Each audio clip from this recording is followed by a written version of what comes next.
As of right now, the macro picture you're seeing, who's winning the next election? You want me to have only one client then?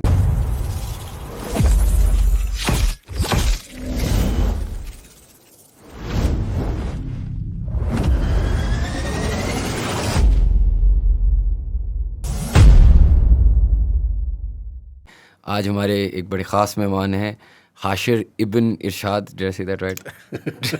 No. अच्छा चलिए आप अपना नाम बता दें sir. ये tongue twister में हम स्ट्रगल कर रहे हैं. जी टंग ट्विस्टर है. वो बच्चों ने बताया था मुसस्सर हुसैन तारा साहब का नाम मुश्किल है. मेरे नाम का मसला है कि आज तक ज़िंदगी में किसी ने इसका पहली दफ़ा में सही तलफ़ुज़ नहीं किया. It's okay. और आपको तो पूरा नाम लेना पड़ा. मैं तो हाशिर पे फंस जाता हूँ. इट्स हाशिर इब्न इरशाद. अच्छा. और सर आप you're an educationist, you are the CEO of Dataverse. Can you tell us a little bit about what you're doing and what you've been up to recently? Recently, I've been up to a lot of things actually. Yes, I've been an educationist for the larger part of my life. That is where I invested most of my energies. But I am known as being a capacity building specialist. तो Can you explain what capacity building means to our audience? ये बड़ा मुश्किल सवाल आपने कर लिया. ये हमसे बहुत से लोग सवाल करते हैं. दरअसल कैपेसिटी बिल्डिंग का ताल्लुक आप इसको टाई अप कर लीजिए या तो इंस्टीट्यूशन डेवलपमेंट के साथ या ह्यूमन रिसोर्स डेवलपमेंट के साथ. हमारे जो इंस्टीट्यूशंस हैं उनको भी ज़रूरत होती है कि जिस तरह वो काम कर रहे हैं उसमें बेहतरी कैसे लाई जा सकती है, उसे ऑप्टिमाइज़ कैसे किया जा सकता है. तो एक तो कैपेसिटी बिल्डिंग आप ये कर सकते हैं. दूसरी कैपेसिटी बिल्डिंग जो है वो लोगों के लेवल पे होती है. लोगों को आप ट्रेन कर सकते हैं, लोगों की डेवलपमेंट कर सकते हैं, लोगों को इस लेवल से उठा कर थोड़े से ऊपर वाले लेवल पे ला सकते हैं. बच्चों से लेके बड़ों तक हर एक को किसी ना किसी स्टेज पे कैपेसिटी डेवलपमेंट की ज़रूरत होती है. और इसमें गवर्नमेंट ऑर्गेनाइजेशंस, इंटरनेशनल ऑर्गेनाइजेशंस बहुत सारा काम करती हैं. उन्हें लोकल पार्टनर्स की ज़रूरत होती है. हम बहुत सारा इसमें हेल्प करते हैं. किस ज़माने में हम एग्जामिनेशन एंड एवेलुएशन के अंदर बहुत हैवीली इन्वेस्टेड थे. फिर हम करिकुलम डेवलपमेंट के अंदर काफ़ी हमने काम किया उस हवाले से. फिर हमने फोकस आहिस्ता आहिस्ता चेंज करते हुए मुख्तलिफ़ चीज़ों की तरफ चले गए. तो कैपेसिटी डेवलपमेंट सिर्फ हमने शहरों में नहीं की. मिसाल के तौर पर हमारा शुरू से फोकस ये था कि कैपेसिटी डेवलपमेंट जो उसकी ज़्यादा ज़रूरत जो है छोटे शहरों में, छोटे टाउन्स में, गाँवों के लेवल्स पे है. तो वी वर्कड अक्रॉस पाकिस्तान और primarily in the marginalised communities. अच्छा. और उसका फ़ायदा ये हुआ कि over a period of time we reached out to every nook and corner of the country. And we have developed a workforce of professionals, educators who are part of our network. So that network is now 100,000 strong. अच्छा. बहुत बड़ा network है. मतलब मुल्क में शायद ही किसी के पास इतना बड़ा नेटवर्क हो. और ये नेटवर्क ऐसे लोगों का नहीं है कि आपने उन्हें कोई छोटा मोटा काम कराना है. इसमें टीचर्स हैं, इसमें हेल्थ प्रोफेशनल्स हैं, इसमें लॉयर्स हैं. सो एक बड़ा एजुकेटेड और बड़ा डेडिकेटेड किस्म का एक नेटवर्क है जिसके थ्रू हम मुख्तलिफ़ काम जो हैं वो ओवर टाइम एग्जीक्यूट करते रहते हैं. वो कामों की एक लंबी लिस्ट है और बहुत लंबी कहानी है. मैं सुनाने बैठूंगा तो उसमें शाम हो जाएगी, तो मैं उस तरफ नहीं जाता. तो अभी मेरा बड़े सवाल हैं एजुकेशन रिलेटेड और बाकी सारी चीज़ों पे, लेकिन लेट्स स्टार्ट विद पॉलिटिक्स. आपने मुझे ऑफ एयर भी अभी हम डिस्कस कर रहे थे कि ये जो आप अभी जिस पे काम कर रहे हैं इसका फोकस है on understanding your sort of voter base better, और इसका फोकस इस पे है कि सॉर्ट ऑफ इलेक्शंस जीतने में या मदद करना या इस तरह की चीज़ों में. अब ये काफ़ी इंटरेस्टिंग है क्योंकि मतलब हम भी देखते हैं वो कैम्ब्रिज एनालिटिका ने डोनाल्ड ट्रंप की मदद की, या was it aggregate IQ I think company का नाम था जो ब्रेग्जिट में इन्वॉल्व थी. द कैंपेन एक्चुअली सो मैं एक फिल्म भी देखी थी उस पर भी रिसेंटली, जिसमें वो ये दिखा रहे थे कि कौन सी वोटर बेस थी जो स्विंग हो सकती थी, कौन सी वोटर बेस थी जो वोट ही नहीं करती थी. तो 3-4 मिलियन ऐसे लोग थे जिनने कभी इससे पहले वोट किया ही नहीं था. उनको क्या मैसेजिंग थी, क्या टारगेटिंग थी. Is that similar to what you're trying to do? Well, I hope that we are not bracketed with Cambridge Analytica after the controversy that they have run into. हमारा थोड़ा सा मैं अगर आप मुझे इफ़ यू अलाउ में थोड़ा सा मुख्तलिफ हमारी कहानी है. मैं आपको थोड़ा सा अगर खुश्क ना समझें तो फ़लसफ़े से अगर शुरू कर लूँ तो अरिस्टोटल ने पॉलिटिक्स को मास्टर साइंस कहा था. और हमारे यहाँ जो है वो आप जो पॉलिटिक्स का कोई भी नाम लेता है तो कहता है जी मैं इस गन में नहीं उतरना चाहता. यू नो वो और ख़ासतौर पर वो सब लोग जो उसमें उतरे होते हैं. तो हमारे यहाँ हमने उसे एक डर्टी कॉनोटेशन तो बना दिया है, लेकिन उसको एक मास्टर साइंस के तौर पे समझा नहीं है. मुल्क में कोई भी तब्दीली नहीं आ सकती जब तक पॉलिटिकल विल ना हो. ये बात लोगों को समझने की ज़रूरत है. तो अगर आप पॉलिटिक्स को कोई ऐसी चीज़ समझेंगे जिससे बड़ी अछूत सी चीज़ है, जिसे हाथ लगा दिया तो आपके हाथ ख़राब हो जाएंगे, कपड़े गंदे हो जाएंगे, तो इस मुल्क में कभी तब्दीली नहीं आएगी। इसका मतलब है पॉलिटिक्स को ना सिर्फ ये कि आपको एम्ब्रेस करने की ज़रूरत है, बल्कि आपको पॉलिटिकल विल को इस मुल्क में सपोर्ट करने की ज़रूरत है, पॉलिटिशियंस को सपोर्ट करने की ज़रूरत है, पॉलिटिकल प्रोसेस को सपोर्ट करने की ज़रूरत है। अच्छा, हमें ये लगता है कि ये जो सपोर्ट है, या ज़ाहिर पॉलिटिकल प्रोसेस तो चल रहा है इस मुल्क में, मतलब किसी ना किसी तरह से, अच्छा बुरा वो एक अलग दास्तान है और उसके ऊपर बहुत सारी डिस्कशन हो सकती है, लेकिन अभी भी ये बिल्कुल सब्जेक्टिव है, जैसे हम उर्दू में कहते हैं कि मौजूई है, मारूजी ऑब्जेक्टिव एनालिसिस के अंदर नहीं है। और उसके अंदर कमी ये है कि हमारे पास डेटा नहीं है कि हमें इस पॉलिटिकल प्रोसेस के अंदर से जो डेटा चाहिए। मिसाल के तौर पे आपके पास इस मुल्क में अगर आप नेशनल असम्बली के अंदर चले जाएं आज के दिन और आप उनसे पूछें कि यार हमें पार्लियामेंटेरियंस की हिस्ट्री निकाल के दे दें, तो उनको 10 साल से पीछे का उनके आर्काइव ही नहीं होंगे उनके पास। आप उनसे पूछें पार्लियामेंटेरियन परफॉर्मेंस का कोई ट्रैक रिकॉर्ड दे दें, तो किसी को कुछ पता ही नहीं होगा कि चीज़ किस चिड़िया का नाम है। नेशनल असम्बली की बात कर रहा हूँ या प्रोविंशियल असम्बली की बात कर रहा हूँ, बाकी जगहों को तो आप भूल जाइए जो आपके हब्स हैं पॉलिटिक्स के। तो आप कैसे एनालाइज करेंगे, आप कैसे समझेंगे कहाँ पे क्या हो रहा है। अच्छा, हमने ये सोचा कि यार इसको एक तो डॉक्यूमेंट करने की ज़रूरत है और इसको डॉक्यूमेंट करके आगे लाने की भी ज़रूरत है। और ऑफ कोर्स ये कोई हम वो जिसे इंसानियत की फ़लाह के लिए नहीं कर रहे, for us is of course a business. Data है, डेटा आप सेल करते हैं मुख्तलिफ लोगों को और you make your living out of it. But इसमें बहरहाल एक मोटिव हमारा ये भी है कि इससे एक बेहतरी की सूरत जो है वो पैदा हो जाएगी। अच्छा, अब वो कैसे करेंगे वो एक अलग कहानी है। मैंने जैसे कि आपको पहले बताया कि तकरीबन कोई 1 लाख लोगों का एक नेटवर्क है जो कि मौजूद है इस मुल्क में। ये 1 लाख लोगों का नेटवर्क आपको इन्फॉर्मेशन फीड करता है फ्रॉम ग्राउंड अप, और इस इन्फॉर्मेशन को आप डॉक्यूमेंट करते हैं। किस किस्म की इन्फॉर्मेशन? मैं उसी तरफ अब आता हूँ। अच्छा, अब इन्फॉर्मेशन किस तरह की हो सकती है? मिसाल के तौर पर मैं अब you want me to spill all the business secrets? Okay, as much as you can, as much as I can. Okay, so हमने इस मुल्क को डिवाइड कर दिया यूनियन काउंसिल की सतह के ऊपर। अब हर यूनियन काउंसिल की एक अलग डायनामिक है। तो आप किसी से ही पूछेंगे ना, यार आपने टीवी पे वो देखे होंगे, वो चल रहे थे सियासी शो, नहीं हमारे चलते, जिनकी रेटिंग जो है वो किसी ड्रामे से हमारे मुल्क में ज़्यादा होती है, क्योंकि उसमें हमारा काम ही होता है कि 3 बंदे इधर बिठा लेंगे, 2 इधर बिठा लेंगे और सब आपस में मुर्गियों की तरह लड़ेंगे। तो उसमें भी आपने देखा होगा, तो कॉन्स्टिट्यूंसी के ऊपर बात हो रही है, मुल्तान की कॉन्स्टिट्यूंसी में ये हो रहा है, NA-157 में ये हो रहा है, लेकिन आपको कोई बंदा बात करता नज़र नहीं आएगा कि क्या उसको हम सब सेट्स में बांट सकते हैं। एटम को हम समझते हैं कि हम इलेक्ट्रॉन, प्रोटॉन, न्यूट्रॉन, क्वार्क्स, इनको भी समझना चाहते हैं कि नहीं समझना चाहते, क्योंकि जब तक वो उसको नहीं समझेंगे पूरे हल्के की एक जैसी सिचुएशन नहीं होती। उसमें छोटे छोटे छोटे छोटे बेशुमार यूनिट्स होते हैं जहाँ चीज़ें चेंज होती हैं। जो आपने स्विंग वोट की बात की, ये स्विंग वोट पूरे के पूरे हल्के के अंदर नहीं होता। अमेरिका में भी स्विंग स्टेट्स हैं, आपको पता है ना, कि मतलब कुछ स्टेट्स ऐसे हैं जो रेड हैं और कुछ हैं जो ब्लू हैं, और कुछ हैं जो स्विंग स्टेट्स हैं जो कभी किधर चली जाती हैं, कभी किधर चली जाती हैं। फिर रेड और ब्लू के अंदर भी ये है कि कुछ एरियाज ऐसे हैं जहाँ पे आप स्विंग वोट होता है, people sitting on the fence. कहाँ है भाई, किसको आपको, मतलब मुझे ये पता है कि फ़र्ज़ कर लीजिए शायान साहब जो हैं वो दुनिया इधर की उधर हो जाए, उन्होंने पार्टी ए को वोट देना, तो मैं शायान साहब पे वक्त ज़ाया नहीं करूँगा। शाहिन साहब ठीक है, आपको तो हम कन्विंस नहीं कर सकते, एंड यू नो हमारे मुल्क में इस तरह की हार्डलाइन पॉलिटिक्स मौजूद है, या कन्विंस करने में बहुत वक्त लग जाएगा। बट एक साहब आपके साथ बैठते हैं जिन्होंने पिछले 2 इलेक्शन में शायद एक पार्टी ए को वोट किया था, बट अब वो थोड़ा सोच रहे हैं कि यार पार्टी ए को वोट करना ठीक भी था कि नहीं था, उनको हमें कन्विंस करने की ज़रूरत है। But do we know that we need to spend more time on him and less time on you? तो आप इन लोगों को आइडेंटिफाई कैसे करते हैं? मैं वही ये, अच्छा, लोग ज़ाहिर है इंडिविजुअल आइडेंटिफाई नहीं होता, ये चंक्स आइडेंटिफाई होते हैं। हम करते ये हैं कि ये जो हमारा ये हमें ऑलमोस्ट डेली बेसिस पे इंफॉर्मेशन जो है इनफ्लो हमारे पास आता है।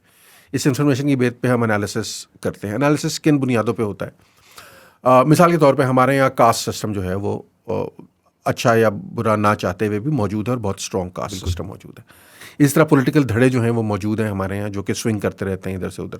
बरादरियाँ जो हैं वो मूव कर जाती हैं एक तरफ से दूसरी तरफ। तो आपके पास क्या, आपको कोई आज शख्स कह सकता है कि यार मेरे पास यूनियन काउंसिल फ़लाँ जो है 22 जो है ऑफ NA-152 के अंदर मैं आपको बता सकता हूँ कि कौन कौन सी बरादरियाँ हैं, कौन कौन से धड़े हैं, वो किस वक्त किधर जाते रहे हैं, स्विंग उसका क्या है, ये उसी वक्त पता लग सकता है आपको जब डेली बेसिस पे आपको कोई इन्फॉर्मेशन आपके पास आ रही हो। तो हम क्या करते हैं, हम यूनियन काउंसिल की सतह पे हलकों को या इलाकों को हम कास्ट क्रॉस सेक्शनल उसका एक बनाते हैं, हम उनके इलाकों का एक क्रॉस सेक्शन बनाते हैं, हम पॉपुलेशन का एक उसके अंदर मैट्रिक्स जो है वो क्रिएट करते हैं। फिर हम उन्हें we try to understand those in terms of narrative. पहली बात ये, क्योंकि एक नैरेटिव होता है जो बिल्ड हो रहा होता है।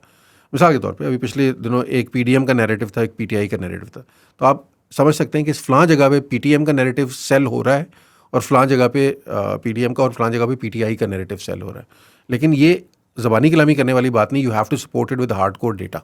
तो हम सर्वेस कंडक्ट करते हैं बाकायदा, since we have people on the ground, तो हम 2 घंटे के नोटिस पे सर्वे कंडक्ट कर सकते हैं कि यार 300 लोगों से take a survey and let's see that we have our hands on the pulse of the people, और हम जो कुछ एनालिसिस है उसको सपोर्ट करने के लिए हमारे पास वेरीफाइबल डेटा आ गई। सिर्फ इसलिए नहीं कर रहे कि शाहयान साहब ने या शेख रशीद साहब ने या शाह महमूद साहब ने आके कह दिया कि ये ऐसे हो रहा, मतलब कहने का क्या है, कोई भी कुछ कह सकता है, लोगों के अपने बाइसेस हैं।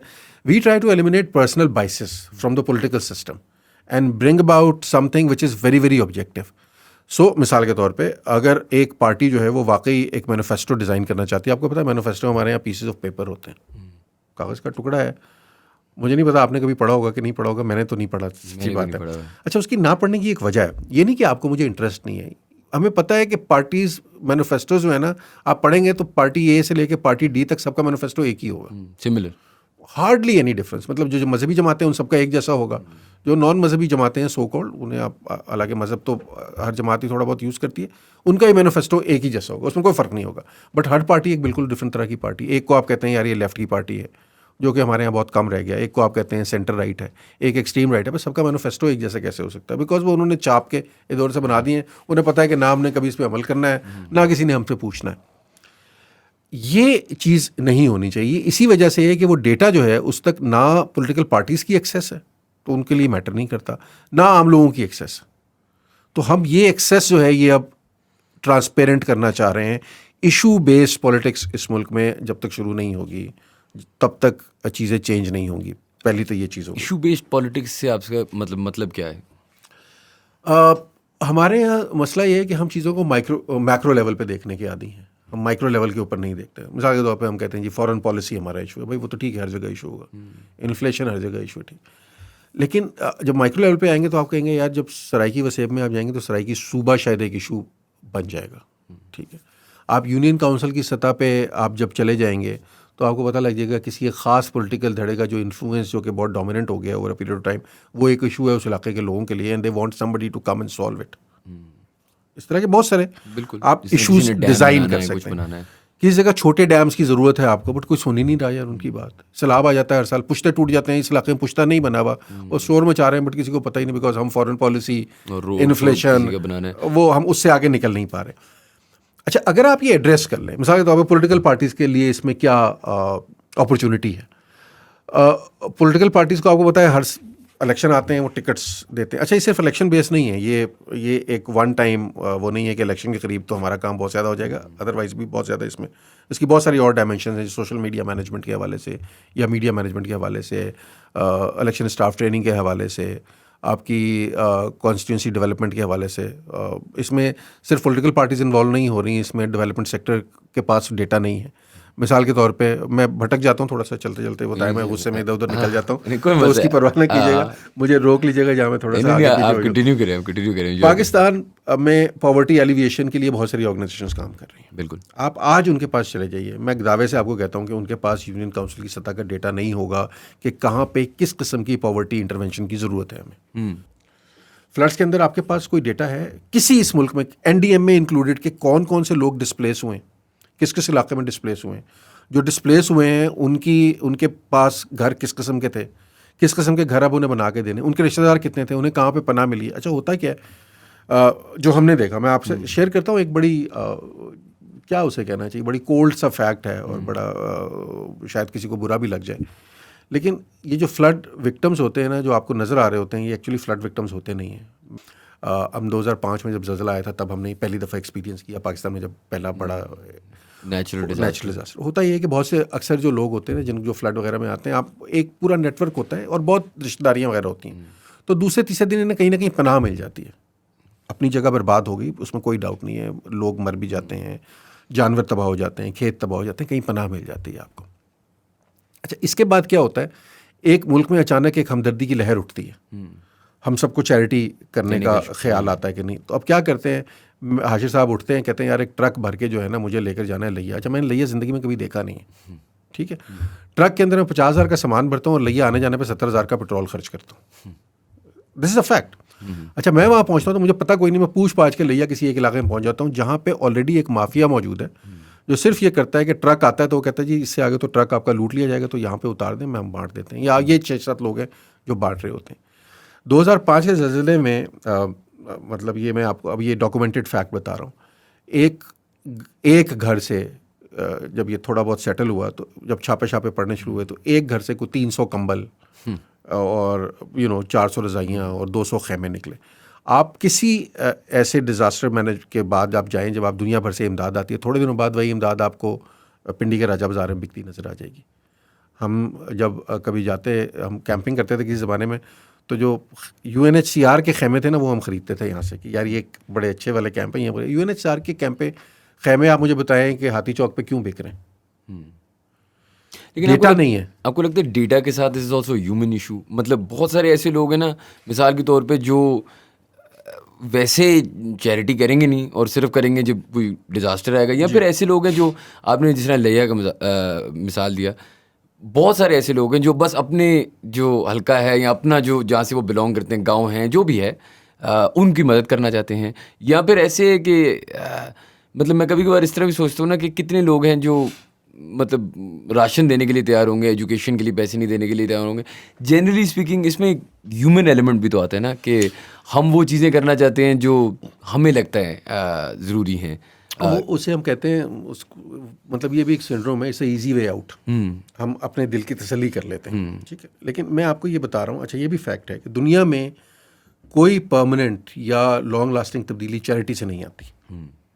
बिल्कुल। मुल्कों में हमारे यहाँ बहुत चैरिटी होती है, शायद दुनिया भर से चैरिटी, पर आपको कोई ग्राउंड पे कोई तब्दीली होती नज़र नहीं आती। बिल्कुल।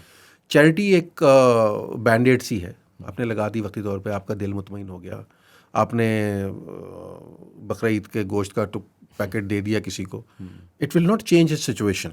अगले दिन वो बेचारा फिर मांगता फिर रहा होगा। 2 दिन आप खाना दे देंगे, रमज़ान में राशन डलवा देंगे, अगले महीने का राशन कहाँ से आएगा? बिल्कुल, वो teach a man how to fish वाली। हाँ जी, बिल्कुल। एक तो वो तो चैरिटी, हमारे यहाँ ना चैरिटी पे तवज्जो बहुत है, बट डेवलपमेंट पे तवज्जो नहीं है कि आप चीज़ों को डेवलप कैसे कर सकते हैं। चैरिटी आसान है, चैरिटी के आपने सिग्नल पे रोका और 10 रुपये निकाल के किसी को दे दिए। But if you want to bring about a systematic change, you need data. कहाँ लानी है भाई चेंज? कौन सी कच्ची आबादी को टारगेट करना है? उस कच्ची आबादी में चाहिए क्या? उस कच्ची आबादी में जाके मैं वो डैनियल के या रोका के शावर हेड लगा दूँ तो कच्ची आबादी क्या करेगी उनका? यू नीड टू अंडरस्टैंड कि क्या प्रोवाइड करना है। अच्छा, so going back to politics, yes, मैंने बहुत सारी जिस तरह डॉक्यूमेंट्रीज जो देखी in the US, other places, बहुत ज़्यादा साइकोग्राफ्स पे काम होता है, इस तरह की चीज़ों पे काम होता है, और फिर कैंडिडेट पे बहुत काम होता है कि कैंडिडेट जो है स्पेसिफिक कोई भी इलेक्शन जो लड़ रहा हो एट एनी लेवल, तो उसको क्या क्या कैरेक्टरिस्टिक्स होनी चाहिए। फिर मिसाल के तौर पे उसकी जब एक वो स्पीच देता है, कुछ देता है, मैंने सुना है कि PTI ये करती है, मुझे इसके बारे में पता नहीं है, लेकिन ये है कि क्या पाकिस्तान में ये वाला काम हो रहा है कि यार हर जलसे के बाद आपको बताया जाए यार ये 4 टॉपिक्स हैं, इनको आपने कॉन्सेंट्रेट करना है, या ये चीज़ें आप सही नहीं कह रही हैं, आपकी बॉडी लैंग्वेज ऐसे है, या जो भी मिसाल के तौर पे फिल्मों में और डॉक्यूमेंट्रीज में तो इस तरह दिखाते हैं कि डाउन टू आप हैविंग अ वाइफ, किस तरह की आपकी every age bracket, everything matters. तो पाकिस्तान में ये काम होता है?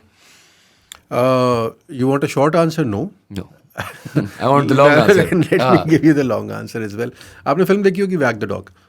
तो आप नैरेटिव ना सिर्फ ये कि समझ सकते हैं, आप नैरेटिव बिल्ड कर सकते हैं। बिल्कुल।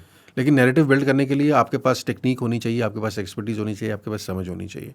तो हम इस तरफ भी जा रहे हैं कि नैरेटिव बिल्ड कैसे किया जाएगा। अच्छा, कैंडिडेट का मसला ये है कि इस मुल्क में या तो पॉलिटिकल डायनेस्टीज हैं या पर्सनल बाइसेस हैं, उनकी बेसिस पे फैसला होता है। मिसाल के तौर पे मैं आपसे कहता हूँ, किसी पार्टी का आप निकाल के देख लीजिए कि उनका इलेक्शन के दौरान टिकट देने का प्रोसेस क्या है। सो यू फाइंड आउट कि वो टिकट देने का प्रोसेस बिल्कुल ऑब्जेक्टिव नहीं है।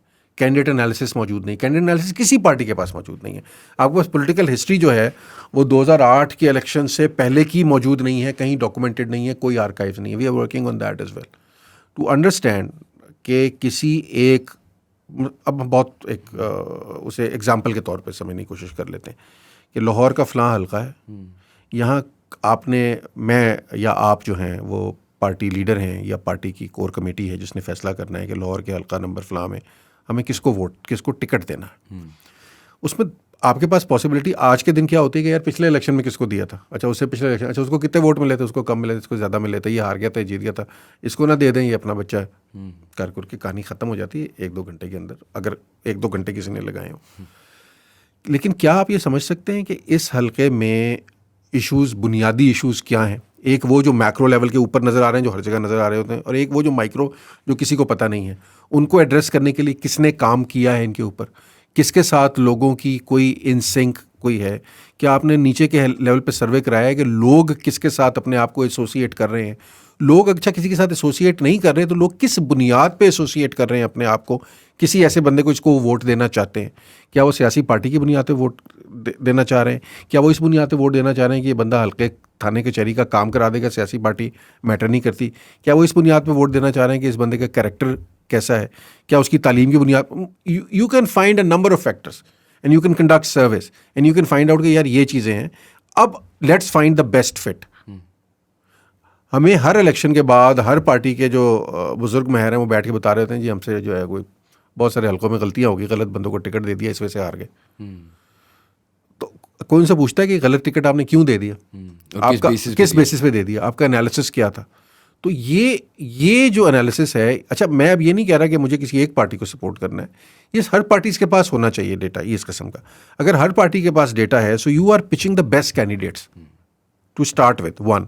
When you are pitching the best candidates, these best candidates, whoever wins amongst them, are going to be connected to the people in that particular constituency on the basis of certain issues. मतलब आप funnel Bethel कह रहे हैं basically. तो वो over the period of time, those issues will be addressed because now those issues are known, and now people. अच्छा, once this is done, we intend to make this data transparent as well, so that जो constituency वाले उन्हें पता होगा यार हमने 5 साल बाद या 3 साल बाद जवाब किस बात पे तलब करना है। सो ये नहीं हो सकता कि आप एक इलेक्शन जीतें, उसके बाद आप असम्बली में चले जाएं और अपने हल्के में अगले 3 साल शक्ल ही ना दिखाएं, बल्कि असम्बली में भी ना जाएं, बास तो असम्बली में भी नहीं जाते, और उसके बावजूद आप अगला इलेक्शन जो है जीत जाएं। So this process needs to change. ये हमारे यहाँ केओस है पॉलिटिक्स इस वक्त, हमारे यहाँ ब्लाइंडनेस है इस वक्त। It is not master science. Master science something which directs everything. अगर पॉलिटिकल प्रोसेस आपका ठीक है तो ही इस मुल्क के अंदर आपकी फॉरेन डायरेक्ट इन्वेस्टमेंट आनी शुरू होगी। अगर पॉलिटिकल प्रोसेस आपका ठीक है तो ही इस मुल्क में इंस्टीट्यूशनल डेवलपमेंट होगी। अगर पॉलिटिकल प्रोसेस या पॉलिटिकल विल आपकी ठीक है तभी लोगों के हालात या लोगों की ज़िंदगी बेहतर होना शुरू होगी। हमारे यहाँ politics is gimmicks at the moment. We intend to change that. लेकिन आपको क्या लगता है कि ये गिमिक्स बाय डिज़ाइन है या ये गिमिक्स क्योंकि उनके पास इससे बेहतर सोल्यूशन नहीं है? मतलब मिसाल के तौर पे अगर उनके सिलसिले में जो चीज़ें उनके लिए फ़ायदा दे रही हैं या वो अगर इस तरीके से इलेक्शन जीत रहे हैं या शायद वो चेंज, अगर मैं थोड़ा सा पेसिमिस्टिक व्यू लूँ, चेंज लाना ही ना चाहते हूँ, तो ये तो वैसी बात है ना जिस तरह डॉक्टर्स को अगर ट्रांसपेरेंसी दिए जाए अस्पताल में पाकिस्तान में तो उनको बड़ा फ़ायदा होगा, नुकसान भी होगा क्योंकि फिर आपको पता होगा कि अल्लाह की तरफ से नहीं हुआ और आपने थोड़ी यहाँ पे गलती कर दी अपने वहाँ। अब वो ट्रांसपेरेंसी हर डॉक्टर चाहता नहीं है, बिल्कुल नहीं चाहता। और उसकी वजह ये है कि ट्रांसपेरेंसी से आपको पता होता है कि आपकी इसमें कितनी गलतियाँ, आपके इसमें कितनी मेहनत करनी भी पड़ेगी, मेहनत भी करनी पड़ेगी ना। असल में जब हर चीज़ हवाई फायर है तो हर चीज़ किसी की गलती नहीं है और किसी की गलती है, इट्स एन ओपिनियन। तो is it also change that they will resist, you think? अच्छा, पहली बात ये कि मैं बज़वर्ड्स इस्तेमाल नहीं करना चाह रहा। मतलब वो हमने कर लिया गलती से, मैंने भी कर दिए कुछ कि हम कोई चेंज एजेंट्स हैं या कोई हम ये लेना चाह रहे हैं। वी आर नॉट री inventing the wheel. This is something which is being done in many of the developed countries in the world right now. आपके पड़ोस में ये काम हो रहा है। बिल्कुल। डेटा कलेक्शन हो रही है, डेटा मैनेजमेंट हो रही है, पॉलिटिकल मैनेजमेंट हो रही है। जो आपने बात की पीआर फर्म्स हैं जो कि कैंडिडेट्स को और पार्टीज़ को पीआर सिखाती हैं। जो पीआर हमारे यहाँ डिज़ास्टर होते हैं हर दूसरे दिन, क्योंकि हमारा तो न्यूज़ मीडिया चलता है उस पर। वो नहीं शायद चाहेगा कि ये हो जाए, बिकॉज फिर पीआर डिज़ास्टर मिलेंगे कहाँ से जिनके ऊपर आप हेडलाइन क्या होगी, जिनके ऊपर 6 दिन आप हेडलाइन बना के बैठे रहें, जिसका इशू से कोई ताल्लुक नहीं। लॉबिंग फर्म्स दुनिया भर में काम करती हैं because there is a connect between the corporate sector and the politicians.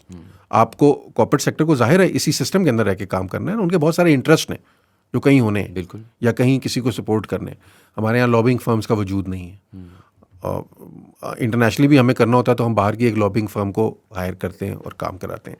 मैं आपको ये बता सकता हूँ कि पिंडी के एक बड़े मशहूर सियासतदान ने पिछले इलेक्शन जब हुए थे तो उन्होंने एक बड़ी मशहूर दुनिया की कंपनी, नाम नहीं मैं लेना चाह रहा, कंसल्टिंग कंपनी, उन्हें हायर किया कि यार मेरे हल्कों का एनालिसिस मुझे करके दे दो। अच्छा, उन्होंने करके भी दे दिया। हमें ये पता है कि उस कंपनी की पाकिस्तान में कोई वो नहीं है, ग्राउंड एक्सेस नहीं है, मतलब एक सेटअप है, 4-5 लोग बैठे हुए हैं, बड़ी कंपनी की, बड़ा नाम है दुनिया का, मैं नाम नहीं लेता, लेकिन कोई ग्राउंड पे एक्सेस नहीं है। 3 गोरे बैठे हुए हैं, एक काला बैठा हुआ है, सो पाकिस्तान का कुछ पता नहीं है। उन्होंने यहाँ 2-4 लोगों को हायर किया, ये हमें सर्वे करके दे दें, जो हमारे यहाँ मशहूर नाम है, उन्होंने सर्वे कुछ करके दे दिए। अच्छा, वो जो सर्वे करने वाली कंपनीज़ हैं उनके हालात ये हैं कि इस मुल्क में जो सबसे बड़ी सर्वे करने वाली कंपनीज़ हैं वो सर्वे होते हैं उनके यूनिवर्सिटी हॉस्टल्स में बैठ के फेल होते हैं। मैं बता सकता हूँ कि मैं खानेवाल में हमने एक सर्वे अभी कंडक्ट कराया कुछ अर्सा पहले, तो हम गए।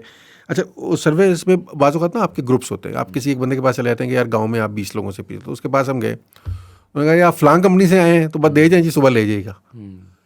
बिकॉज उसको इतनी आदत हो गई थी कि 100 फॉर्म दे जाता है, 100 फॉर्म रात मेरे भाई भतीजे बैठ के फिल कर लेते हैं और सुबह हम दे देते हैं। उन्होंने कहा नहीं भाई, ये नहीं, we need your help, but हमारा अपना लोग हैं जो जाएंगे, but we need to engage you in that. इस तरह के यहाँ काम हो रहे हैं। तो मैं चेंज जो आपने बात की, आई एम सॉरी, मैं फिर वही मैंने कहा गुस्से में इधर निकल जाने वाली बात है। हम चेंज लाने वाली बात नहीं है, ये वो काम है जो दुनिया भर में हो रहा है। इससे पॉलिटिकल प्रोसेस इंप्रूव हुआ है, इससे कॉरपोरेशंस और पॉलिटिकल जो सेक्टर है उनके दरमियान रिलेशनशिप जो नॉन एग्जिस्टेंट है हमारे यहाँ, वो ठीक हो गया है। पार्टीज़ को फ़ायदा हो गया है क्योंकि अब वो ब्लाइंडली नहीं खेलती। पार्टीज़ जो हैं, पार्टीज़ अंडरस्टैंड कि कौन कहाँ कैसे खड़ा है। अकाउंटेबिलिटी इंप्रूव हो गई है ऑन ऑल लेवल्स, ना सिर्फ ये कि पार्टी के लेवल पे बल्कि इंस्टीट्यूशन लेवल पे अकाउंटेबिलिटी इंप्रूव हो गई है। आपके पास डेटा या इन्फॉर्मेशन हर स्टेज पे मौजूद होती है। मिसाल के तौर पे हमारे यहाँ एग्जिट पोल्स नहीं होते। मिसाल के तौर पे हमारे यहाँ जब कैंडिडेट की कैंपेन चल रही होती है तो हमारे यहाँ पोलिंग वीकली मंथली पोलिंग नहीं हो रही होती। रेटिंग पॉइंट्स हमारे यहाँ डेवलप नहीं हो रहे होते कि आप कितने रेटिंग पॉइंट ऊपर हैं, कितने रेटिंग पॉइंट नीचे हैं, जो कि अब दुनिया में it's a taken for granted कि यार ये तो होना ही होना है। अगर ये नहीं समझेंगे तो कैसे प्रिडिक्ट करेंगे, कैसे समझेंगे। एक बंदा इतनी बड़ी कैंपेन चला रहा है, उसको लगता है कि मैं 90 सीटें जीत जाऊंगा, आखिर में 8 सीटें जीतता है। What has happened? क्लैरिटी नहीं है ना, डेटा नहीं है।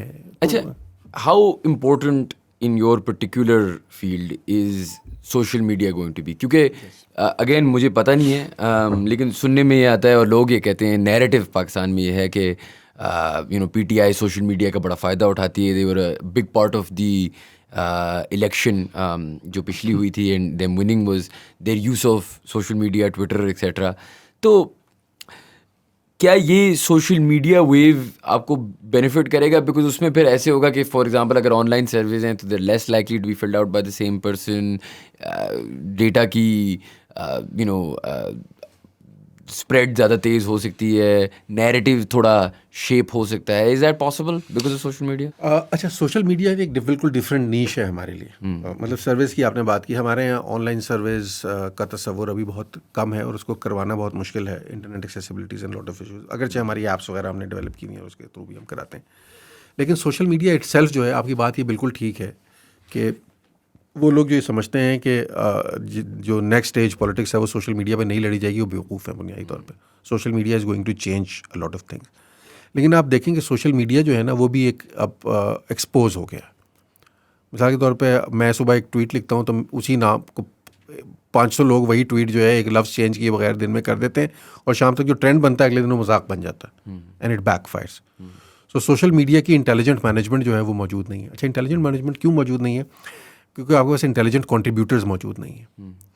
हमारा अपना मतलब हम क्लेम ही करते हैं ना, जाहिर है वो तो व्हेन वी टेस्ट इट तो विल फाइंड आउट कि we have intelligent contributors sitting in every nook and corner of the country.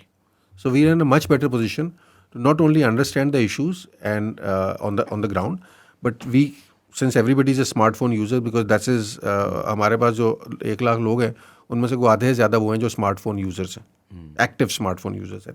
Everybody has a TikTok और अ सोशल मीडिया अकाउंट, और फेसबुक पे है, कहीं ट्विटर पे है, व्हाट्सएप ग्रुप्स के बने हुए। तो ये जो स्प्रेड है इसको एड्रेस करने की हमारे पास कैपेसिटी है कि हमने उसे एड्रेस किस तरह करना है।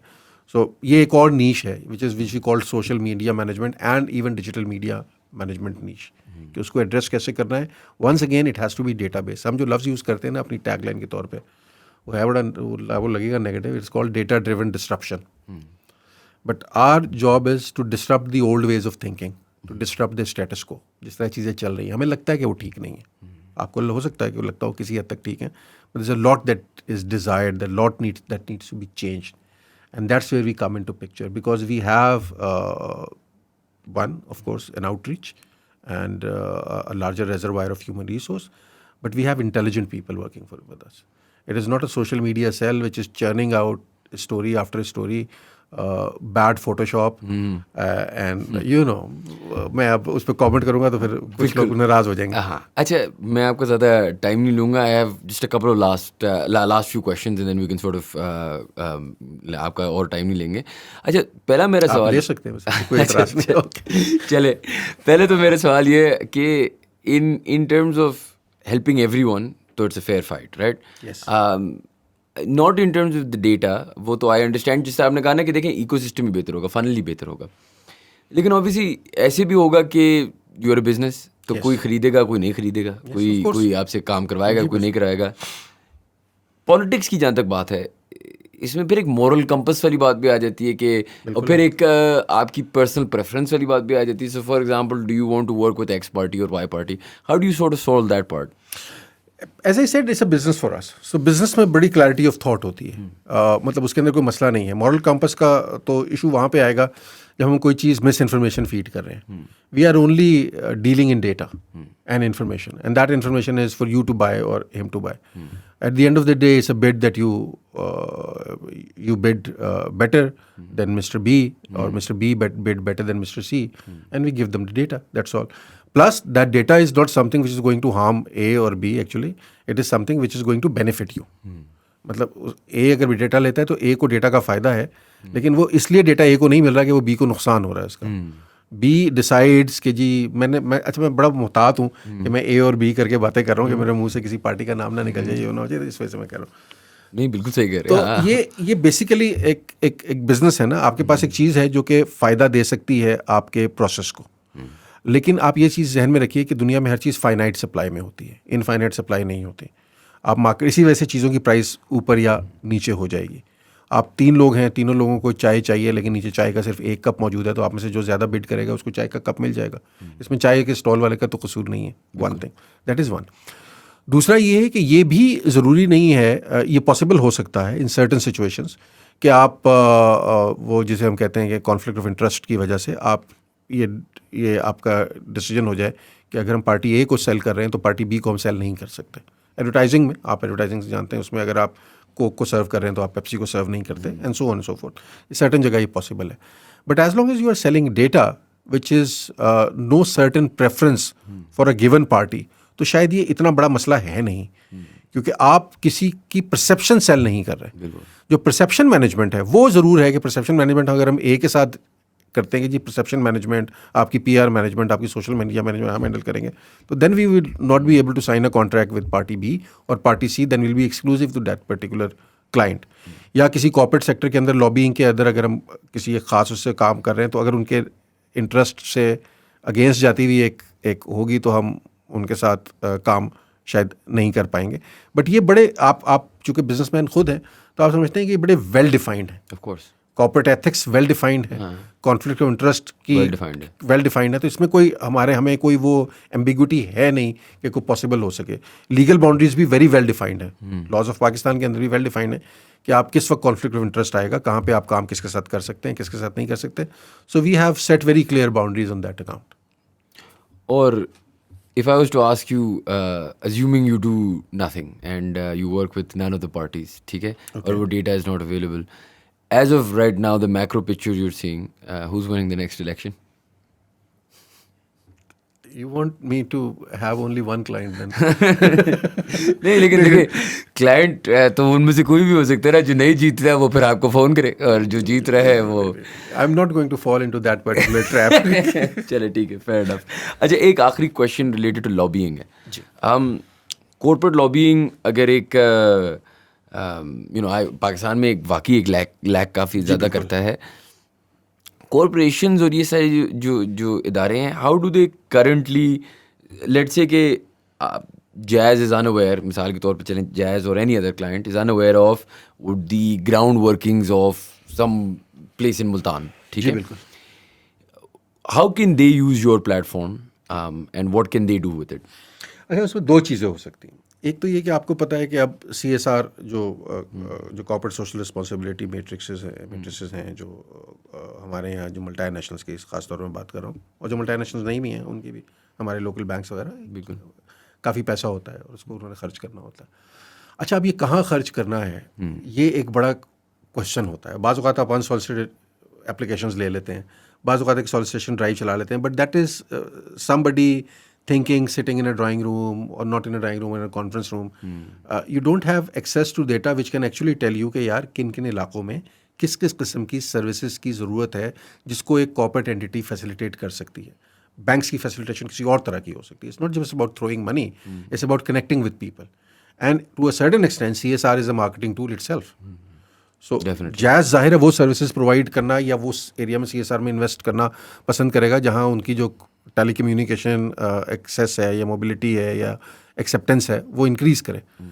This is again based on data and understanding कि आपने कहाँ काम करना है। मार्जिनलाइज कम्युनिटीज़ तक हमारी एक्सेस नहीं है, लोगों को पता भी नहीं है। मैं आपको अभी ले जाता हूँ, अगेन जैज़ का नाम नहीं लेता, किसी मल्टीनेशनल के ऑफिस में चले जाएँ, उनसे आप कहें यार भावलपुर के मुझे बता दें तहसीलें कौन कौन सी, किसी को नाम भी नहीं पता होंगे। यूनियन काउंसिल तो बहुत दूर की बात है।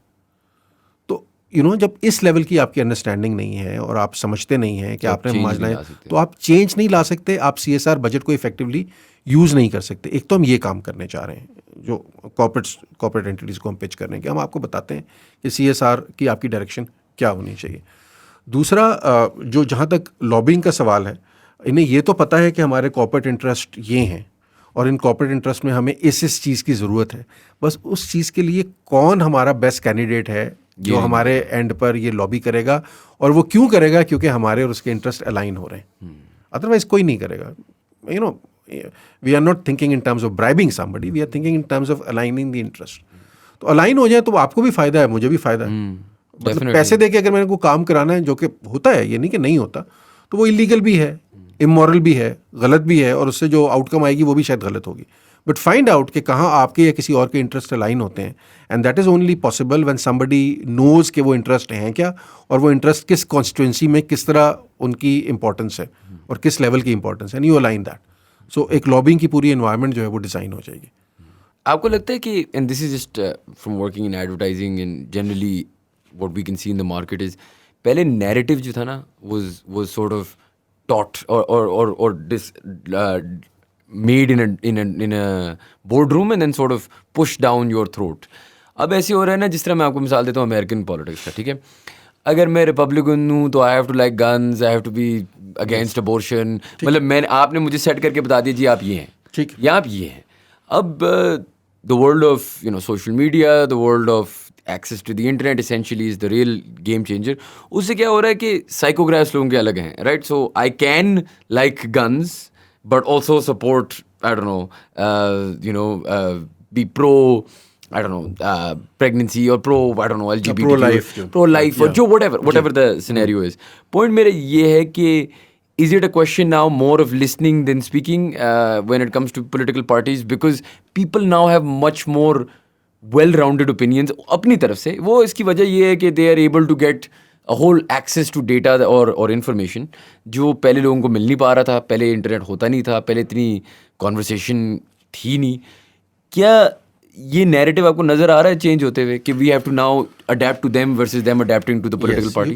This is a very interesting question, actually something which is very close to my heart. Information का जो और अगेन चूँकि मुझे अपनी बिजनेस को और हाईलाइट करना है, तो मुझे और अच्छा लगा कि मुझे अच्छा लगा आपने सवाल कर दिया, which is not planned of course.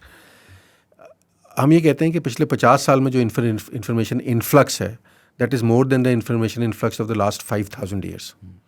So it is the information which is driving the decision making. You can not sell something which backfires. मैं मिसाल नहीं देना चाहता क्योंकि मिसालें वो ख़तरनाक हो जाएंगी हमारे लिए, बट पॉलिटिकल पार्टीज़ एक नैरेटिव बेचती हैं और वो तीसरे दिन फैक्ट्स की बुनियाद पर बैकफायर हो जाता है, because now everybody has access to facts. अब फैक्ट्स CIA के पास या KGB के पास या उनके पास नहीं है कि वो 20 साल बाद मेमोज इशू करेंगे तो आपको पता लगेगा. Everybody has access to facts. चीज़ें हैक हो जाती हैं, अगले दिन इशू हो जाती हैं. You have to be very very careful about what you are doing right now. And yes, as you have put it, it is very very important to listen rather than speak. But nobody is listening. That is the problem even now, right now. आप rallies देख लीजिए, आप जलसे देख लीजिए, आपको वही repeat हुई तकरीर नज़र आ जाएगी तकरीबन हर पार्टी की. हर पार्टी उसी नैरेटिव पे चल रही है जो कोई 6 महीने पहले उनका नैरेटिव था. आप वही तकरीर मुल्तान में जाके करेंगे, वही खानेवाल में करेंगे, वही रहीम यार खान में करेंगे, वही हर जगह करेंगे. Everybody has a different perspective, has a different take on politics. Everybody has a different feel to what is happening. And everybody has a different requirement to what they want or what they don't want. You cannot sell the same narrative to everybody. Now, narrative is, again, not something, as I said, this is something which is called macro narrative and there are micro narratives. I imagine that in an election year or for that matter in politics, micro narrative have become as important as macro narratives. बिल्कुल. और वो objectively आप लोगों को समझा सकते हैं कि यार how this will going to change your life. Macro narrative जो होते हैं वो नारे होते हैं सिर्फ, उससे लाइफ चेंज नहीं होती, बस वो दिल को खुश करने को अच्छा है.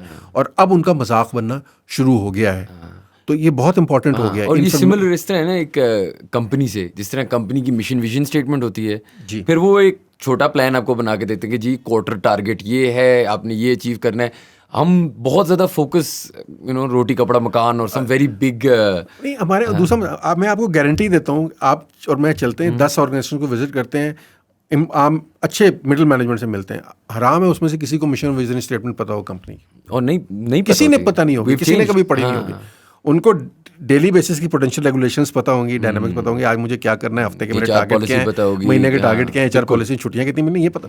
मिशन विजन स्टेटमेंट जो है ना, वो एक बेसिकली खुशनुमा से पेडिस्टल पे आपने लगा के कहीं 2-4 अच्छे जुमले जो हैं वो कर दिए. सो माइक्रो नैरेटिव ना, what is happening in the field, that is important and everybody is concerned about that. अब रोटी कपड़ा मकान वाली कहानी जो है ना, एक बड़े नैरेटिव के तौर पे, ये नहीं मैं कह रहा कि नारा बुरा है, ये बुनियादी इंसानी हकूक है, बहुत अच्छा नारा है, but probably you need to sell something better now. हाँ, वो कहते हैं मुझे प्रोग्रेस दिखाओ ना, कुछ बताओ कि मेरे हल्के में क्या होगा. यहाँ मतलब आप ये बता सकते हैं कि यार थर में हमने रोटी कर चुके, पीपल्स पार्टी की आपने बात की, थर में आप बता सकते हैं कि यार पीपल्स पार्टी के बारे में हमारे एक दोस्त कहते हैं कि यार उन काम बहुत अच्छे बहुत दफ़ा करते हैं लेकिन उनको सेल नहीं करने आते. बिल्कुल पॉसिबल है. मतलब थर में अगर वाटर प्लांट्स लगे हैं, कितने लगे हैं, कहाँ पे लगे हैं, छोटे डैम्स बने हैं, कहाँ पे बने हैं, उससे कितने लोगों की लाइफ चेंज हुई है, ये वो नैरेटिव है जो आपको सामने लेकर आना है. Because it's changing life of the people. Definitely. जो छोटे छोटे अस्पताल काम कर रहे हैं या फ्री वो सर्विसेज मिल रही हैं, वो किस तरह काम कर रही हैं. हर एक ने कोई काम किया है, कोई लोग बिल्कुल लोगों का नुकसान करने तो नहीं आते. हर पार्टी ने कुछ ना कुछ काम तो किए हुए हैं. उन कामों को मैं ये नहीं कह रहा कि बेचें, बट आप ये आइडेंटिफाई करें कि उन कामों से जो चेंज आप लाना चाह रहे थे वो मैट्रिसेस हैं क्या, जो एंटिसिपेटेड चेंज थी वो आई है कि नहीं आई. अगर नहीं आई तो उसको किस तरह बेहतर किया जा सकता है, और अगर आ गई है तो उसको किस तरह अपने एडवांटेज में यूज़ किया जा सकता है. This is something which is missing right now. चलें ठीक है, चलें. थैंक यू वेरी मच यार, this is been really I opening, और बड़ी मेहरबानी आपकी यार आने के लिए. नहीं, आपका शुक्रिया, आपने बुलाया मुझे. Thank you guys for watching यार. अगर आपको हमारा कॉन्टेंट पसंद आया तो please subscribe to our channel and वो सी यू नेक्स्ट टाइम.